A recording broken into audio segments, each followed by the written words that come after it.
बिहार की राजनीति में उथल पुथल मचा हुआ है। एक तरफ नीतीश कुमार और भारतीय जनता पार्टी में कुछ भी ठीक नहीं चल रहा है, क्योंकि एनडीए बीजेपी जो है नीतीश कुमार के चेहरे को लेकर कभी हाँ बोलती है, कभी ना बोल देती है। लेकिन प्रधानमंत्री मोदी भागलपुर में रैली किए, वहां मौन रहे, कुछ नहीं बोले। चेहरे को लेकर बड़ा विवाद चल रहा है कि नीतीश कुमार की राजनीतिक दिथ का प्रयास बीजेपी कर रही है, जैसे कश्मीर में महबूबा मुफ्ती के साथ किया, जैसे हरियाणा महाराष्ट्र में शिंदे के साथ किया, तमाम जो लोगों के साथ हुआ, और जो उनका चाल चरित्र रहता है वही अब नीतीश कुमार के साथ किया जा रहा है। कैसे देख रहे हैं बिहार और बिहार की राजनीति और नीतीश कुमार को?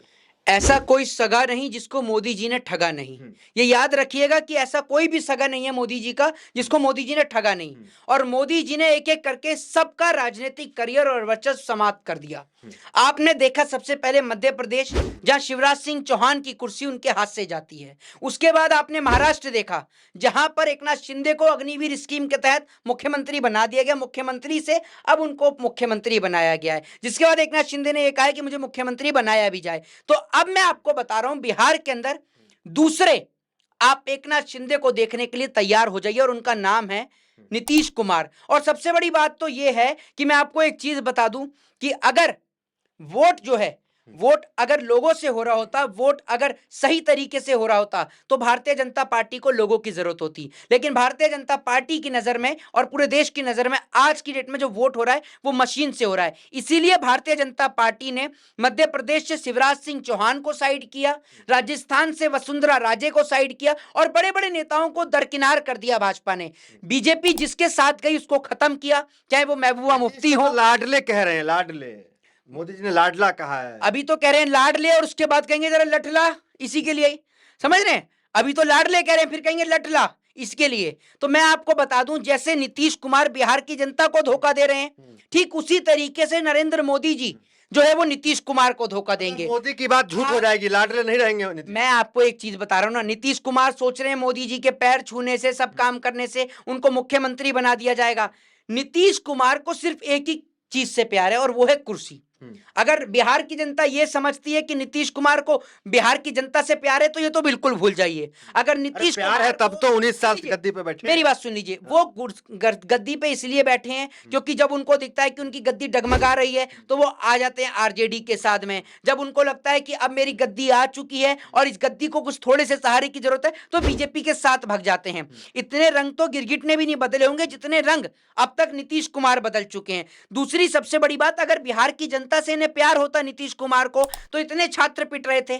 आपने देखा कैसे छात्रों को बेरहमी से मारा गया जब छात्र धरना और प्रदर्शन कर रहे, तो नीतीश कुमार तब नहीं बोले। और सबसे बड़ी बात यह कि अगर नीतीश कुमार बिहार के मुख्यमंत्री होते बीजेपी की तरफ से, तो अभी प्रधानमंत्री भागलपुर में रैली कर कर आए हैं।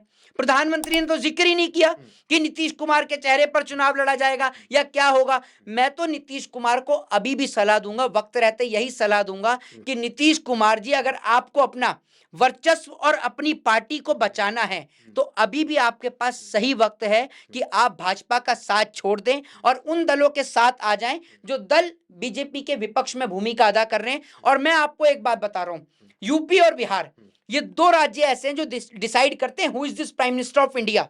जो प्रधानमंत्री की जो कुर्सी है वो तैयार यूपी और बिहार से होती है। और एक बात मैं आपको बता दूं, जिस तरीके से नीतीश कुमार का मुझे अब करियर समाप्त होते हुए दिखता नजर आ रहा है, मेरे को नहीं पूरे देश को, क्योंकि ये बात आप मुझसे शर्त लगा लीजिए, सम्राट चौधरी ने भले ये बात कह दी कि नीतीश कुमार के चेहरे पर चुनाव लड़ा जाएगा, लेकिन ये बात प्रधानमंत्री और अमित शाह ने नहीं कही। और बीजेपी का मतलब आज की डेट में मोदी और अमित शाह है, ये याद रखिएगा। बीजेपी का मतलब आज की तरफ से हरी झंडी नहीं मिला नीतीश कुमार को। वही मैं आपको बता रहा हूं, आगे मिलेगा, आगे मिलेगा हरी झंडी। कहां से मिलेगी? मंत्री बनाया जाए। मैं आपसे ये कह रहा हूं, अगर आगे मिलती, अभी प्रधानमंत्री है जो भागलपुर में रैली कर रहा है, चुनावी रैली तो थी। लाडला तो कह ही दिया ना। मैं आपसे ये कह रहा हूं, लाडला कहने से क्या होता है और लाडला कहने से क्या होता है। मैंने आपसे क्या कह रहा हूं, ऐसा कोई सगा नहीं जिसे मोदी जी ने ठगा नहीं। पहले मोदी जी महबूबा मुफ्ती के साथ गए, अब महबूबा मुफ्ती का क्या हाल हुआ जरा आप देख लीजिए। और लाडला क्या, गले से तो एकनाथ शिंदे को भी लगाया था जब सरकार बनानी थी। उसके बाद एकनाथ शिंदे के साथ क्या किया वो भी आपने देखा। गले से तो शिवराज सिंह चौहान को भी लगाया था, लेकिन बाद में देखा ना क्या किया उनके साथ, मुख्यमंत्री की कुर्सी से उनको हटा दिया। तो मोदी की नजर में कोई भी अहमियत नहीं रखता, ये याद रखिएगा। भविष्य क्या देख रहे हैं आप नीतीश कुमार का? नीतीश कुमार का भविष्य क्या है? अब नीतीश कुमार एक ही रंग में नजर आएंगे, और वो है उनका बदरंग। ये आप ये समझ लीजिए, वो बेरंग के साथ में, क्योंकि इस कुर्सी से तो नीतीश कुमार का आउट होना तय है। और मैं तो आपको ये बात आज बता देता हूँ, नीतीश कुमार पोस्टर जारी करके कह रहे हैं कि 25 से 30 फिर से नीतीश कुर्सी छोड़ने को तैयार कहाँ है वो? मेरी बात सुन लीजिए, बीजेपी 25 से लड़ लेंगे लेकिन कुर्सी नहीं छोड़ेंगे। मेरी बात सुन लीजिए, 25 से 30 जो आप कह रहे हैं ना, फिर से नीतीश, बीजेपी ठीक को है, मजबूर कर देंगे। जनता इनको भगाएगी बिना फीस, ये याद रखिएगा। जनता अब की बार कोई मुर्गे की या दारू की फीस नहीं लेने वाली, बिना फीस नीतीश और भाजपा दोनों को भगाएगी। ये बात भी आप मुझसे लिख कर ले लीजिए। कैसे देगी इनको बिहार की जनता वोट, और किस नाम पर देगी? इस नाम पर देगी कि बिहार में छात्रों पर शोषण हो रहा है, छात्रों पर अत्याचार हो रहा है, या महिलाओं के साथ बलात्कार हो रहा है, किस नाम पर देगी? नीतीश के बताइए आप काम पे 19 साल का काम, जंगल राज के खिलाफ जो काम किए, लोग कहते हैं कि उसी पे 19 साल का काम, और नीतीश है रंग बदलने के लिए बदनाम, ये याद रखिएगा। ये रंग बदलने के लिए पूरे देश में बदनाम है। और नीतीश कुमार, एक बात आप मुझे बताइए, चंद्रबाबू नायडू जाते हैं मिलने के लिए तो मोदी से मिलते हैं, नीतीश कुमार तो नहीं मिलते जब दिल्ली जाते हैं, आपने देखा ना। और जबकि उनकी के सहारे से प्रधानमंत्री की सरकार बनी ये हुई कह रहे है। हैं कि नायडू की अहमियत है, नीतीश की नहीं है। मोदी अगर होती तो मिलते ना, पूरा देश देख रहा है, मैं ये अकेले थोड़ी देख रहा हूं, आप तो पत्रकार हैं। 19 साल से मुख्यमंत्री है, कोई कम थोड़ी है भाई मैं आपसे ये कह रहा हूं, 19 साल से मुख्यमंत्री हैं, लेकिन नीतीश कुमार की इमेज क्या है, जरा आप ये तो बता दीजिए। जनता को तो ये भी नहीं पता कि, शासन बाबू कहे जाते हैं। मैं आपको बता रहा हूं, इस कुशासन ने जिस तरीके से पूरे देश के अंदर ना दुशासन का शासन लेके आ गए हैं ये लोग, जिस तरीके से भाजपा को लेके आने वाले, बीजेपी को लेके आने वाले नीतीश कुमार हैं। मैं आपको बता दूं, बिहार के अंदर अगर बीजेपी को किसी ने प्रॉपर स्टैंड किया है तो उसका नाम है नीतीश कुमार। और ये बात बिहार की जनता को भी नहीं पता कि आज हम नीतीश कुमार को वोट दे रहे हैं, कल नीतीश कुमार कहां भग जाए। लेकिन आज मैं आपको फैसला बताता हूं, मशीन से चुनाव बिहार का होना, और इस बार नीतीश कुमार का भी सफाया होना, ये भी आप देख लीजिएगा, ये भी आप देख लीजिएगा। बीजेपी सफाई करा बिल्कुल कर देगी, और नीतीश कुमार को मुख्यमंत्री बनने ही नहीं देगी। अच्छा, लालू यादव जो ऑफर दिए उसको कैसे देख रहे हैं? इंडिया गठबंधन तो चाहता तो है कि नीतीश आ जाए, वो नहीं आ रहे हैं तो नीतीश को कोस रहे हैं। देखिए मैं आपको एक बात बता दूं, कोसा उसको जाता है, सुन लीजिए, कोसा उसको जाता है जो कुछ करे। और दूसरी बात यह है कि नीतीश कुमार आ जाएंगे तो सिर्फ, मैं आपको बता रहा हूं, नीतीश कुमार के आने से सिर्फ वोट का पोलराइजेशन नहीं होगा, वोट बटेगा नहीं। जहां पर आप मुझे बताइए, आरजेडी जहां पर सीटें लेके आती है और कुछ सीटों की वजह से सत्ता में आने से रह गई, वो सीटें डायरेक्ट आ जाएंगी उसके पास में, तो उसको किसी की जरूरत ही नहीं है। तो सीधी सी बात मैं आपको बता रहा हूं, नीतीश को लाने का मतलब सिर्फ ये है कि वोट का पोलराइजेशन ना हो, जो बिहार की जो जनता है उसको एक अच्छी और बेहतर सरकार मिले, और जो सरकार मुद्दों पर बात करे।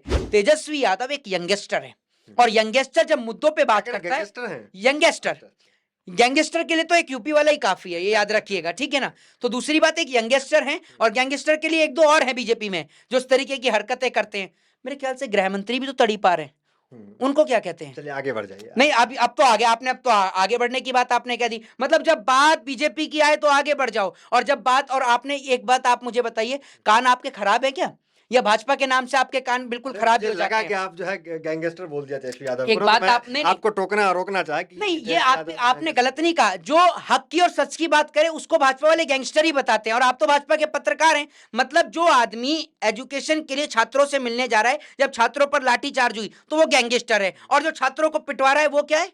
नहीं, गैंगस्टर मैंने नहीं कहा, मुझे नहीं। लगा कि आपके मुंह से निकल गया। नहीं, तो मैं यही तो पूछ रहा हूं, तो अमित शाह जी कहें जरा ये तो बता दीजिए, पूरे देश को बता दीजिए। गृह मंत्री हैं। नहीं, गृह मंत्री से पहले क्या थे, क्या थे?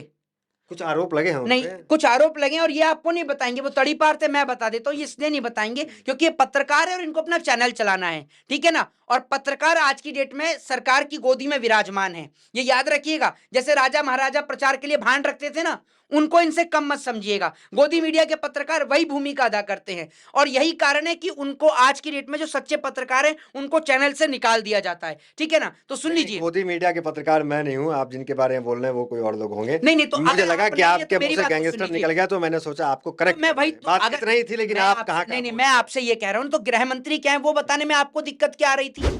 मुख्यमंत्री योगी आदित्यनाथ के ऊपर कितने चार्जेस थे वो बताने में आपको क्या दिक्कत आ रही है? राजनीति करते, मैं उन शब्दों का इस्तेमाल नहीं कर सकता हूँ मेरी पत्रकारिता में, और आपकी मतलब राजनीति में मैंने फर्क है। तेजस्वी यादव को यंगस्टर बोला, उस यंगस्टर का गैंगस्टर कर सकते हैं, लेकिन जो गृह मंत्री, और मुझे हंसी आ रही है कि आप जो है समझ नहीं पाए मेरे। नहीं, मैं आपकी बात, मैं आपको क्यों समझूंगा? दूसरी बात यह है कि इस देश के पत्रकार को तो कोई समझा ही नहीं है।